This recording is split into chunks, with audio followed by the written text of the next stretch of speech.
Hi guys, it's Jess from Honest Fiction, and welcome back to my channel. In today's video, I am going to be sharing my 10K Q&A.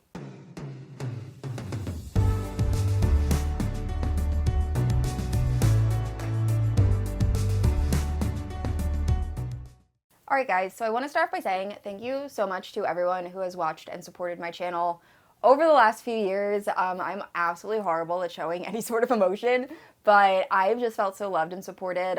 When I hit 10K, I just received so many messages. Some people sent me books, people left comments, and just thank you guys so much. I never thought I'd be making the friends that I made through Booktube, and I said this on my Instagram stories. I feel like it's very cliche, but it's very true.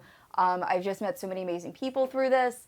And I can't believe I hit 10K. It's absolutely insane. I remember when I hit 100 subscribers and I lost my shit. So the fact that we are now at 10K is just, I just am so thankful. So thank you guys so much. I did post on my Instagram a giveaway, and you could leave a question for my 10K Q&A. And I figured the last time I did a Q&A was when I hit 5K. And there's a decent amount of subscribers here, so maybe you want to know a little bit more about me. There's a mix of questions about my personal life, and then Booktube, and then just like books in general. So I cannot wait to answer these questions. This is probably going to be a longer video, so let's get into it. All right, guys, starting off with personal questions. First up is, if you could be a character from any book, what character would you be? I thought about this for a while, and I think I'm going to go with Oleander from the Bonds That Tie series. Only because, one, she is an overpowered, like, badass, and I love the fact that she is, like, the strongest one in that book. And then also the bonds. She literally has the perfect grouping of guys. They all have distinct personalities. They are all vastly different. Nox and North are superior. I will hear nothing else. But, yeah, definitely Oleander. And then if not Oleander, probably Farah. But I feel like that's like the obvious answer would be Farah, just because I would love to be in the Night Court, married to Rhysand, part of the inner circle. That would be an absolute dream. So yeah, probably Farah or Oleander. And next up is, if you could shift into any animal, what would you shift into? So I have two for this. First up actually involves like a funny story. My husband and I, our first date was 7 hours long, and about an hour of that was my husband talking to me about lynxes. Like the large cat, like that animal. And he passed that obsession on to me. So I also am obsessed with lynxes. I just think they're absolutely awesome. We just love cats. So either a lynx, or we recently acquired a pet hawk. So another funny story. I'll include a picture of Greg. I named him. I don't know why I named him Greg. It just stuck. But one day I went outside and there was just a very tiny hawk on our deck. And he wouldn't leave. So it was pouring rain, and I think his feathers like got soaked or like something, whatever reason, he couldn't leave. So there's actually a picture of me like holding an umbrella over him because he looked so pitiful. But anyway, we watched over him for 11 hours and he finally flew away at like 2 in the morning. But then he came back, and he hasn't really left, and he built a nest in the tree right next to our house, and he is overly friendly towards us. So what we think happened, apparently when birds are very young, they can imprint on other animals besides birds. I didn't know this. Apparently this is a thing. So he's a very social hawk that just lives in our backyard, named Greg. So I've been watching him, like I look at him every morning because he like goes out hunting. And he's pretty badass. Like, he has these huge talons. He looks kind of scary now, and I would not mind being a hawk. I just, like, watching him fly is so cool, especially because he was really bad at it when he was younger. To now see him be, like, majestic, it's pretty awesome. So, lynx or hawk. That was a much longer answer than I anticipated giving, but it's fine.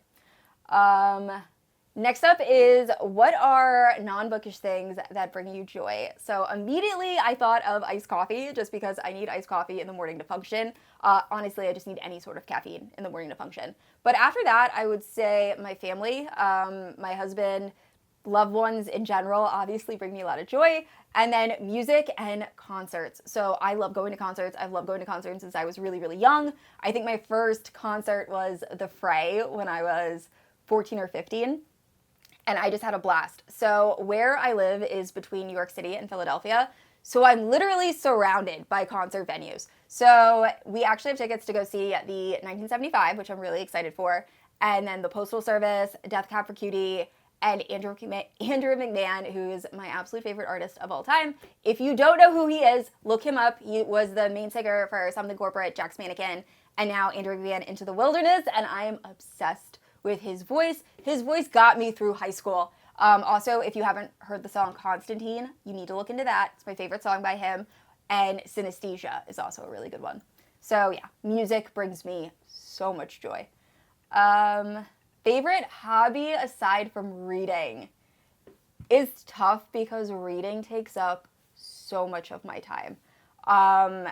I spend a lot of time reading, doing Booktube, making content, all of that. So if it isn't reading, it's probably, let's see. I used to be really big into like TCG games, like competitive trading card games. Scored as Jessica with a K.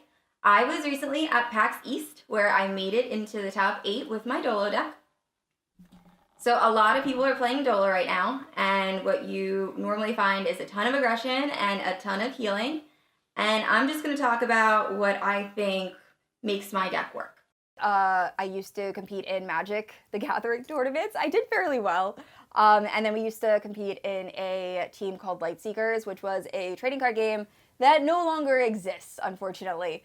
But that was really fun. What else? And just board games in general. Like my husband and I like to go to Gen Con, which is a gaming convention, buy different adult board games. We really like the game Wingspan, Catan, Dominion. There's so many games out there. So we're both very, very competitive.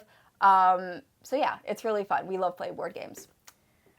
The next question I actually answered on Instagram, but I think it's a really good question. So it's, do I keep my book life from my work environment? So the person that asked this question also works in education. I work in education. I also work inside the home. I'm dealing with parents and kiddos constantly. So for the most part, I don't talk about my book life just because I read a lot of romance and some of it's very explicit. And I just don't want to do anything or say anything that might reflect badly on my company or my work. Not that I think it would, but just I like to be careful. As far as coworkers are concerned, I try to gauge their like reading taste before I recommend a book. For example, I have a coworker that I absolutely love and really hope I get to work with next school year. And she was asking for a book recommendation, and when I asked what the last book she read was, she said Satan's Affair. So I knew she was down for like any dark book I could come up with. So yeah, I think you have to kind of figure out what people enjoy reading and be as open as possible, but also just like know that some people aren't a fan of romance, and that's totally okay. So my company like knows about my channel. As long as I'm not mentioning my company by name or the district or any of my kids or anything like that, totally fine. So I hope that answered some of your question. Next up is, what is your dream job? So this is super difficult. So I always wanted to be a lawyer. Like I swore that was what I was going to do. I was going to be a criminal attorney. I was like all in. And then I got into college and I fell in love with psychology. I also have a lot of psychologists in the family. Psychology, social work, and teaching are like the main professions my mom's side of the family goes into. So I fell in love with psychology. And now if you also have graduated with a BA in psychology, you know that it is impossible to find a job in the psychology field without having a master's. So I ended up working at a residential community. It's called Bancroft, for kids that were living in the residential housing that had autism, and I fell in love. I absolutely loved working with those kiddos, and I've pretty much been in that field since I graduated from college. I never left. So I really love my job. I love what I do. I would love to do something that was related to books. I just don't know if there's anything that I could do, considering I don't really have the schooling, like to be an editor or anything like that. So I'm happy with my job. I would love to make like Booktube full time. I don't see that happening anytime soon, but that would be really cool. So yeah, I guess Booktube would be like my dream job, but we'll see if that actually comes to fruition. Next up is, how did you get into reading? I recall you mentioning you do audiobooks because of dyslexia.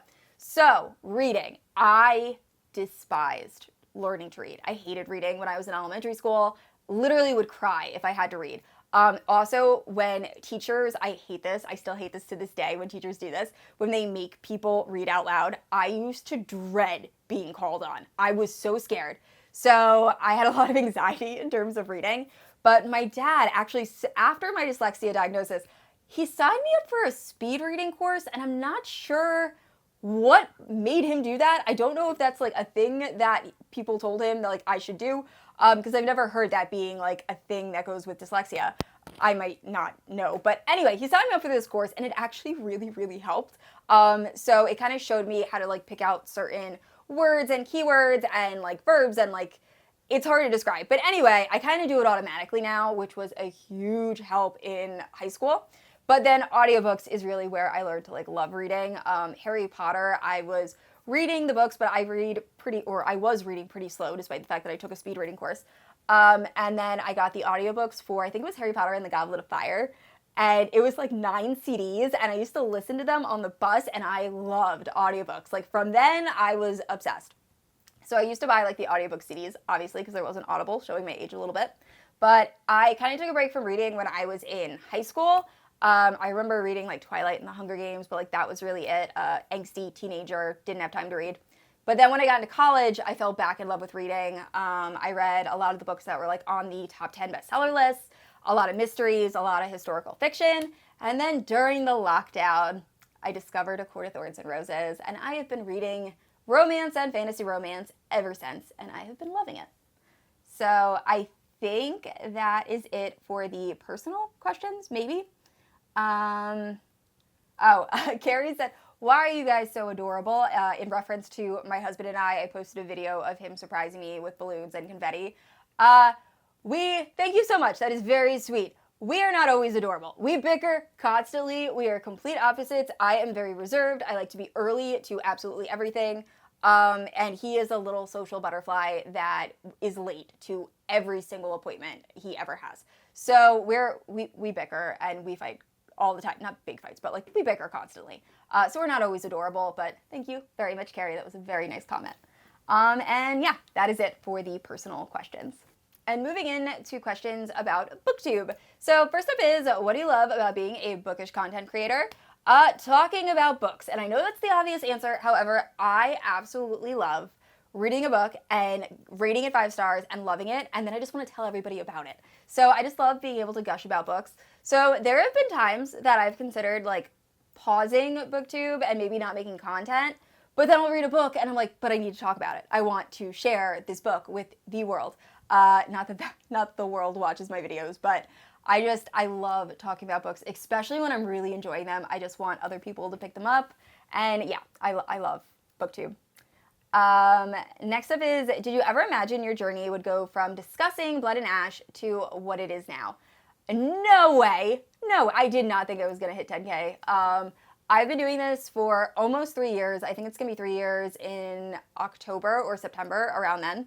And I remember when I hit 100 subs, I lost my shit. Like, I was so excited. So the fact that I'm making a Q&A video for 10K is insane to me.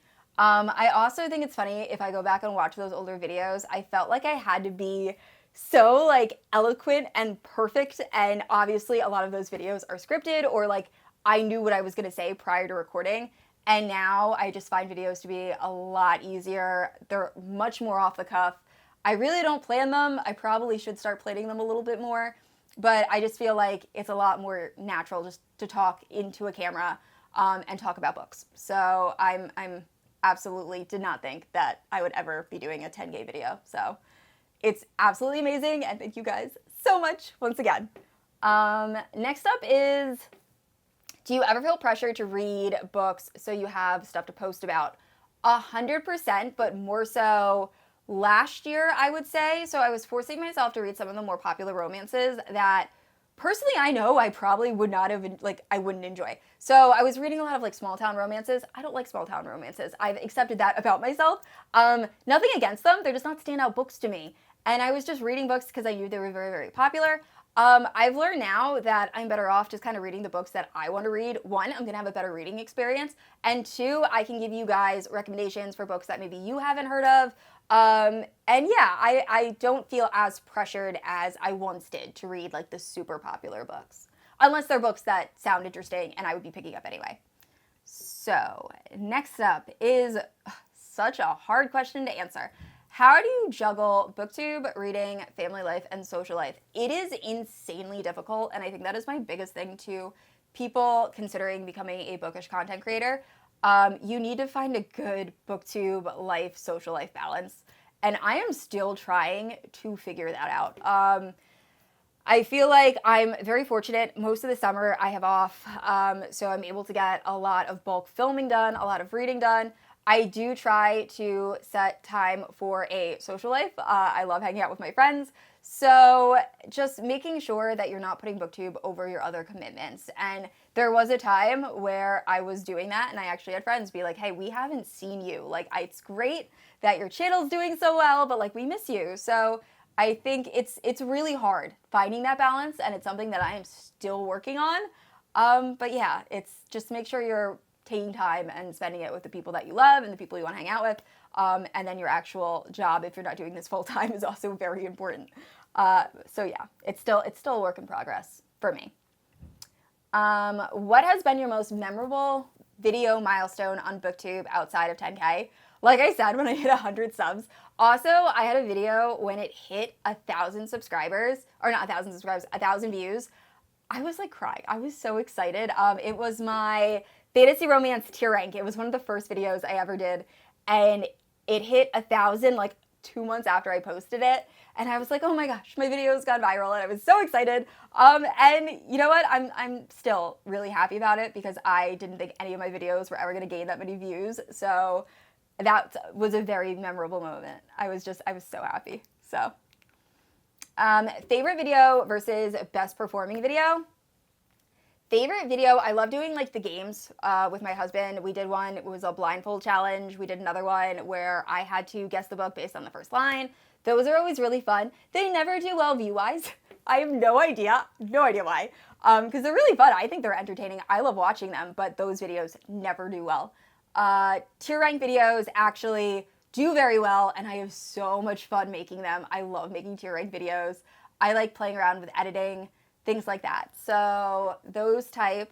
My rec videos end up doing pretty well. It's actually really funny though, because typically, I'm sorry, this is getting very rambly. I knew this was gonna happen in this video. But typically the videos that I think aren't gonna do well and that I haven't put a lot of time and energy in end up doing fantastic. And the books or the videos that I spend hours editing and add all of this cool stuff, no one watches. So I never know how a video is gonna do. I've just given up trying to figure it out, and I'm just letting the YouTube algorithm do what it wants to do at this point.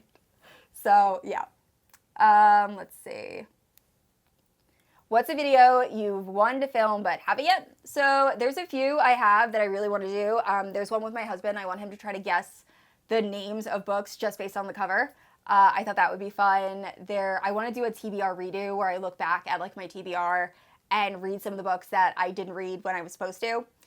So some things like that. I have a lot of video ideas that I haven't had time to like actually do yet, but let's see. Most rewarding and most challenging part of Booktube. Most rewarding, I'm going to say it again, is probably just the friendships I've created. I never thought I would make, I knew I would make connections via Booktube. So let me start off by saying that. I knew that I would meet people via Booktube, hopefully do some collab videos. I had been watching Booktube for a decent amount of time prior to starting my channel. However, I didn't think I was going to make like actual friendships. Like my friend Isa from Fantasy Books, I talk to that girl every single day. Like she is one of my best friends. So I never thought that would end up happening from Booktube, and I am so thankful for that. So many friends that I've met via Booktube. So that is something that I absolutely love. Most challenging part of Booktube is going back to that social life balance. There are times that I don't feel like filming. I don't want to do it. I don't feel good. I'm tired. I don't feel enthusiastic. And I just want to like chill or hang out with my friends. But I try to be consistent with my videos. So I normally push through and end up filming those videos. And those videos end up turning out pretty bad because I think people can tell that I'm just not as into it as normal. So I think the challenging part is figuring out your social life and work-life balance, and also when to film videos, when not to film videos, and like things like that. So yeah, it can be really stressful. I think that, I'm sure a lot of people do realize, but it almost feels like a second job most of the time in terms of the amount of time that I have to put in. So yeah, I think that's probably the most challenging part. Okay, next question. Upcoming channel goals. I'm working on something. I'm very excited about it. It's going to be announced hopefully by the end of this month. And that is the only thing that is like my goal, is for this to work and for people to like it and get enjoyment out of it. So I really hope that it all comes to plan and works out perfectly. I'm so excited. So if you can't tell, but yeah, so I do have something in the works that I'm excited about, and that's all I'm going to say. You guys can guess down in the comments below if you know what it is. Some of you, I think, already do.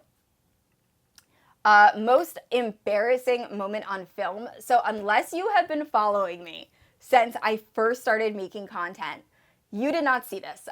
This was so embarrassing. I posted a video, and at the time I didn't know how to I use Adobe Premiere to edit my videos, but I didn't really know how to use it. My husband was editing when I first started. Now he's not involved at all. Like, it's only me doing the editing. But anyway, he edited a video and I didn't check it. And he specifically said, hey, check this before you post it. I was like, it's fine, it's good. Posted it. It wasn't edited in the middle of the video. So there's just a part in the middle of that video where I am talking. I stop talking. I put the book down. I organize my bookshelf. I get a drink of water. And then I start talking again. But I'm repeating. It's so embarrassing. Luckily, my stepmom, who I mentioned earlier, had watched the video and immediately messaged me and was like, Jess, what's going on here? So I took that video down. But that was the most embarrassing moment, and I almost quit Booktube. I was absolutely mortified.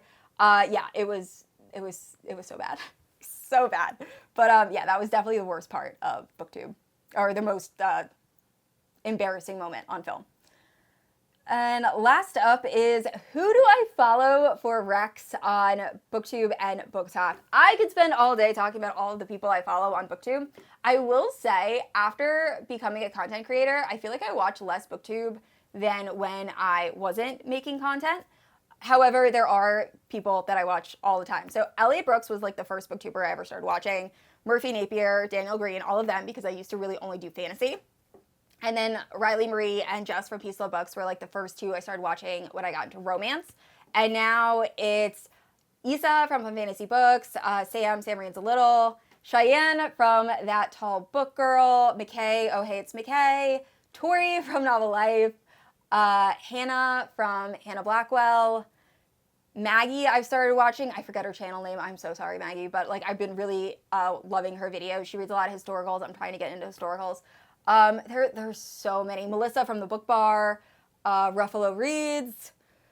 There's Tiff from Tiff Talks Pages. Yeah, there's Carrie, Christy, everyone. I watch everyone. Crystal, Jen from the Book Refuge.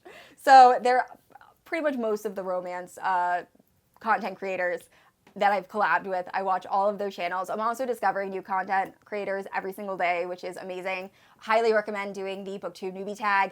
I still check that tag occasionally just to see what new people are making new content. So yeah, there are so many. And then on Instagram, I get a lot of book recs from Instagram and seeing what people post. A lot of book recs I get from people messaging me, which has been great. And then TikTok, I kind of stopped getting TikTok recommendations just because I was going into books expecting them to be one thing, and then they weren't those things. So I don't love TikTok as much. Maggie, I forget, I think it's Miss Maggie. She does dark romance. I'll leave everyone I just talked about linked down in the description below. Is really the only one I follow. I don't really get a lot of recs from TikTok. But yeah, Bookstagram and Booktube are my two primary places for getting book recommendations. And last up is, oh wait, it's not last up, there's a few more. What is a popular book you've never read? That is a very good question. There are a lot of popular books. Right now, the Liz Tom Ford series, everyone is telling me I need to read, but there's no audiobook available. So that is a very popular book I haven't read yet. Still Beating, I have to go back and reread because I DNF'd the first time, but I think I'll enjoy it a lot more second time around. As far as fantasy, I don't think... Oh, Ashes and the Star-Cursed King. I haven't read the sequel to Serpent and the Wings of Night because the audiobook isn't available. So yeah, those are some popular books that I haven't read yet. Next up is max amount of books that I can read at a time. I guess that's not really Booktube related, but it's fine. One, I can't read 2 books at one time. I can't do the physical book and the audiobook. I need to read a book, completely finish it, and then I can pick up the next book. I can't do multiple books at once. Normally, if I do that, I end up soft DNFing one of the books, finishing the book, and then I forget about the other book. So I'm very much a one book at a time kind of person. Now, I will listen to the audiobook while reading it physically as well, but I can't do multiple books. Next up is any desire to write a book? Nope. Hell no. No desire whatsoever. I will leave that to the authors. I have horrible grammar. It's the worst. Spelling also absolutely terrible. I could never write a book.